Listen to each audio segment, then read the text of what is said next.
মূলত আজকের আমাদের প্রোগ্রাম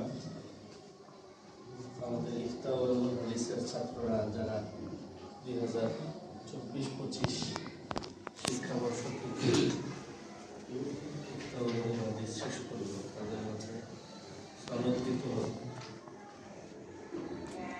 তো এই উপলক্ষে আমাদের আজকে প্রধান অতিথি হিসেবে উপস্থিত আছেন জামিয়াতুল উর্দুন জর্দান ইসলামিক ইউনিভার্সিটি এর একজন senior professor engineer doctor Ibrahim আছেন। বাংলাদেশের সফর আছে, আজকে এসেছেন। এই আজকের প্রোগ্রামের মাধ্যমে প্রোগ্রাম শুরু। কিছু সময়ের মধ্যেই উনি আমাদের মধ্যে তাশরীফ আনবেন। এর আগে আজকের এই অনুষ্ঠানের আরেকজন অতিথি আমাদের জনাব মাওলানা আরিফুল ইসলাম সাহেব গবেষণা করে একটা কাজ করেছে। এই কাজটা আমাদের ছাত্র ভাইদের এবং ফজালাদের ওলামায়ে কেরামদের বোঝা উচিত। তো এই জন্য আমি ভাবলাম যে একসাথে এই কাজটাও হয়ে যায়।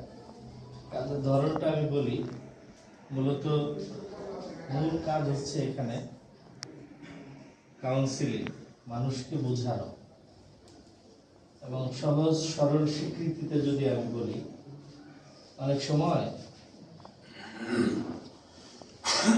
এই মুসল্লিরা, আমি আমার নিজের অভিজ্ঞতা থেকে বলছি, মুসল্লিরা আসে যে হুজুর পড়াশোনায় আমার ছেলে অমনোযোগী, একটু দোয়া দিয়ে দেয়।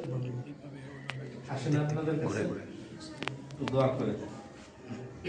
এখন একটু দোয়ার মধ্যে তো অবশ্যই লা ইয়ারুদ্দুল কাযা ইল্লা দুআ, দোয়ার মধ্যে তো আসলে প্রভাব আছেই, কোনো সন্দেহ নেই।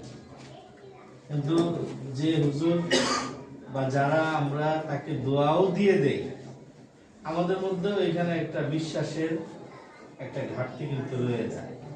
মনে মনে হয়তো আমিও চিন্তা করি, পড়াশোনায় অমনোযোগী, দোয়া দিলে কি হবে, কত দরকার পিটাবো, কথা বলেন, তাই না? উপযুক্ত একটা শাসন দরকার, অথবা অন্য কিছু দরকার। আল্লাহু আকবার। অথবা যেটা দরকার সেটা হচ্ছে যে তাকে মানে এমন কিছু কথা বলা যেটা আসলে যেটা